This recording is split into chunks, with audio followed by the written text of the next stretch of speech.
IPLിന്റെ 18ാം സീസണിലെ ഗ്രൂപ്പ് തല പോരാട്ടങ്ങൾ യഥാർത്ഥത്തിൽ ഒരു ക്ലൈമാക്സിലേക്ക് നീങ്ങിക്കൊണ്ടിരിക്കുകയാണ്. 10 ടീമുകളിൽ 2 ടീമുകൾ ടൂർണമെന്റിൽ നിന്നും ഇപ്പോൾ പുറത്തായി കഴിഞ്ഞിട്ടുണ്ട്. ഇനി പ്ലേ ഓഫിനായി മത്സരരംഗത്ത് നിലനിൽക്കുന്നത് യഥാർത്ഥത്തിൽ 8 ടീമുകളാണ്. ഇവരിൽ ആരൊക്കെയാകും പ്ലേ ഓഫിലേക്ക് ടിക്കറ്റ് എടുക്കുക എന്നത് അടുത്ത 2 ആഴ്ചയ്ക്കിടെ അറിയുവാനും കഴിയും. ടൂർണമെന്റിൽ വിവിധ ഫ്രാഞ്ചൈസികൾക്കായി ഞെട്ടിക്കുന്ന ശമ്പളം കൈപ്പറ്റുന്ന ചില കളിക്കാരും നിലനിൽക്കുന്നുണ്ട്. എന്നാൽ ഇവരിൽ ഈ തുകയുടെ നീതി പുലർത്താനായത് വളരെ കുറച്ചു പേർക്ക് മാത്രമാണെന്നതും നിലനിൽക്കുന്ന ഒരു യാഥാർത്ഥ്യമാണ്. ഈ സീസണിൽ 20 കോടിക്ക് മുകളിൽ ശമ്പളം വാങ്ങുന്ന താരങ്ങൾ എങ്ങനെയാണ് ഇതിനോടകം പെർഫോം ചെയ്തിട്ടുള്ളതെന്ന് നമുക്ക് പരിശോധിച്ച് നോക്കാം. IPLിന്റെ 18 വർഷത്തെ ചരിത്രത്തിലെ എക്കാലത്തെയും ഉയർന്ന ശമ്പളമുള്ള താരമെന്ന റെക്കോർഡ് ഇന്ത്യൻ വിക്കറ്റ് കീപ്പർ ആയിട്ടുള്ള ഋഷഭ് പന്തിന് മാത്രം സ്വന്തമാണ്. മാത്രമല്ല, ഈ സീസണിൽ ലക്നൗ സൂപ്പർ ജയൻസിന്റെ ക്യാപ്റ്റൻ കൂടിയാണ് താരം. അദ്ദേഹത്തിന്റെ ശമ്പളം എന്നത് 27 കോടി രൂപയാണ്. ഡൽഹി ക്യാപിറ്റൽസുമായുള്ള ദീർഘകാലത്തെ ബന്ധം അവസാനിപ്പിച്ചുകൊണ്ടാണ് ഋഷഭ് കഴിഞ്ഞ ലേലത്തിൽ ലക്നൌവിന്റെ ഭാഗമായിരുന്നത്. ലേലത്തിൽ വൻ ഡിമാൻഡ് കാരണം അദ്ദേഹത്തിന്റെ വില കുത്തനെ ഉയരുകയായിരുന്നു.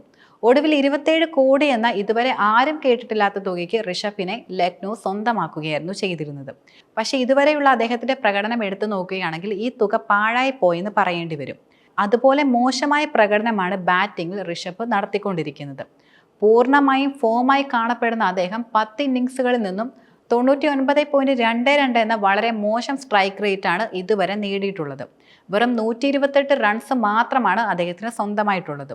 ഒരു 50 മാറ്റി നിർത്തുകയാണെങ്കിൽ ബാക്കിയുള്ള 10 ഇന്നിംഗ്സുകളിലും ഋഷഭ് വളരെയധികം ഫ്ലോപ്പായിരുന്നു.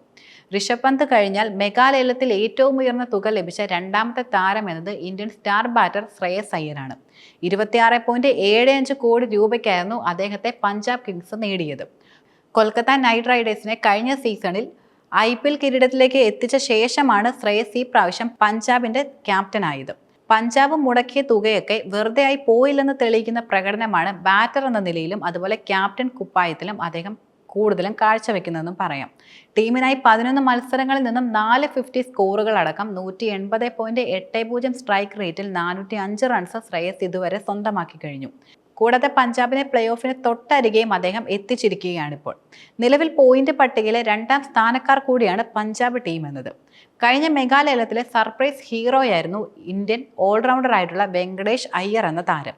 23.75 കോടി എന്ന ആരും പ്രതീക്ഷിക്കാത്ത തുകയ്ക്കായിരുന്നു അദ്ദേഹത്തെ മുൻ ടീമായ കൊൽക്കത്ത നൈറ്റ് റൈഡേഴ്സ് തിരികെ വാങ്ങിയിരുന്നത്.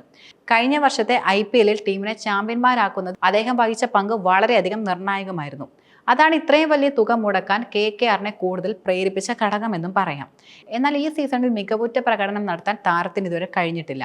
11 മത്സരങ്ങളിലായി 7 ഇന്നിംഗ്സുകളിലാണ് താരം നിലവിൽ കളിച്ചിട്ടുള്ളത്.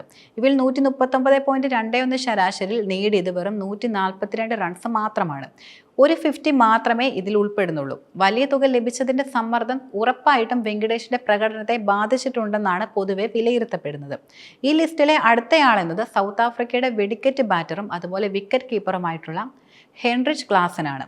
23 കോടിയാണ് സൺറൈസേഴ്സ് ഹൈദരാബാദിലെ അദ്ദേഹത്തിന്റെ ശമ്പളം എന്നത്. നേരത്തെ തന്നെ സൺറൈസേഴ്സ് ഹൈദരാബാദിൽ ഉണ്ടായിരുന്ന ക്ലാസിനെ കഴിഞ്ഞ ലേലത്തിന് മുമ്പായിരുന്നു ഈ തുകയ്ക്ക് സൺറൈസേഴ്സ് ഹൈദരാബാദ് കൂടുതലും നിലനിർത്തിയിരുന്നത്. എന്നാൽ കഴിഞ്ഞ സീസണിലേതുപോലെ ഒരു ബാറ്റിംഗ് വെടിക്കെട്ട് ഈ പ്രാവശ്യം അദ്ദേഹത്തിന് കാഴ്ചവെക്കാൻ കഴിഞ്ഞിട്ടില്ല. 10 മത്സരങ്ങളിൽ നിന്നും 153.96 സ്ട്രൈക്ക് റേറ്റിൽ 311 റൺസ് മാത്രമാണ് താരം നേടിയെടുത്തത്. അതിലൊരു 50 മാത്രമേ അദ്ദേഹം നേടിയിട്ടുള്ളൂ. ഇപ്പോഴത്തെ ശമ്പളം പരിഗണിച്ച് നോക്കുകയാണെങ്കിൽ ഈ മൂല്യത്തിനൊത്തൊരു പ്രകടനം നടത്താൻ താരത്തിന് കഴിഞ്ഞിട്ടില്ലെന്ന് പറയാം.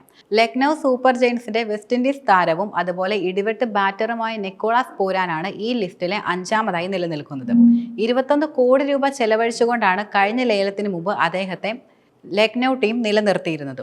മികച്ച പ്രകടനവുമായി ഇപ്പോൾ ടീമിന്റെ ടോപ്പ് സ്കോറർ കൂടിയാണ് താരം ഇപ്പോൾ. 11 മത്സരങ്ങളിൽ നിന്നും 200.98 എന്ന അവിശ്വസനീയമായ സ്ട്രൈക്ക് റേറ്റിൽ 410 റൺസ് അദ്ദേഹം ഇതിനോടകം തന്നെ നേടിയെടുത്തു. 4 50+ സ്കോറുകൾ ഇതിൽ ഉൾപ്പെടുകയും ചെയ്യുന്നുണ്ട്. ഈ ലിസ്റ്റിലെ അവസാനത്തെ ആളാണ് റോയൽ ചലഞ്ചേഴ്സ് ബാംഗ്ലൂരുവിന്റെ ഇന്ത്യൻ ബാറ്റിംഗ് ഇതിഹാസമായിട്ടുള്ള വിരാട് കോഹ്ലി. കഴിഞ്ഞ മെഗാലയത്തിന് മുമ്പ് 21 കോടിക്കായിരുന്നു താരത്തെ കൂടുതലും RCB നിലനിർത്തിയിരുന്നത്. ഈ തുകയോട് പൂർണ്ണമായിട്ടും നീതി പുലർത്താനും താരത്തിന് കഴിഞ്ഞിട്ടുണ്ട്. നിലവിൽ ടോപ്പ് സ്കോറർക്കുള്ള ഓറഞ്ച് ക്യാപ്പിന്റെ അവകാശി കൂടിയാണ് താരം ഇപ്പോൾ. 11 മത്സരങ്ങളിൽ നിന്നും 143.46 സ്ട്രൈക്ക് റേറ്റിൽ 505 റൺസ് താരം ഇതിനോടകം തന്നെ സ്വന്തമാക്കിയിട്ടുണ്ട്. 7 50+ സ്കോറുകളും കോഹ്ലി ഇതിനോടകം നേടിക്കഴിഞ്ഞു.